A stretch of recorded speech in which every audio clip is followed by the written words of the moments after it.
Should you rebuild your broken relationship? Are all relationships worth rebuilding? Where do you start when someone you've loved pulls away?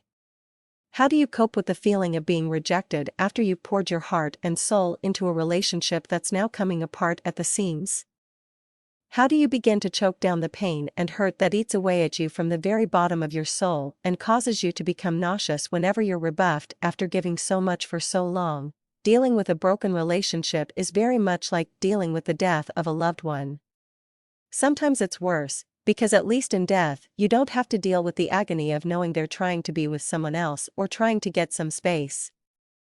Death simply took them away. They didn't reject you.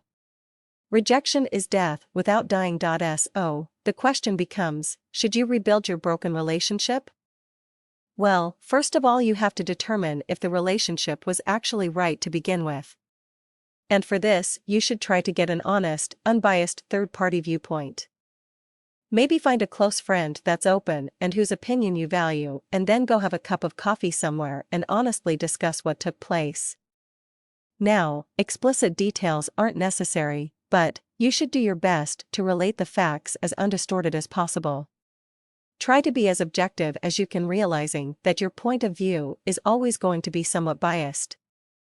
But brutal, open honesty is what you're looking for. The idea is to be able to determine if the relationship has a high enough value to even attempt to rebuild it. Many times we're so close to the other person that we can't see or don't want to see that we're actually propping up an unhealthy situation. One that could even border on sick or dangerous, and it's important that a good and proper determination be made. If you find that maybe some honest mistakes have been made and that there really are some things that, if worked on, could turn the relationship around for the better, then the best place to start is to find some resources, such as a good book or DVD collection, that deals with mending relationships that just need rebuilding, and use them as a guide. But just remember this, it takes two. Things that think they're being hunted tend to run.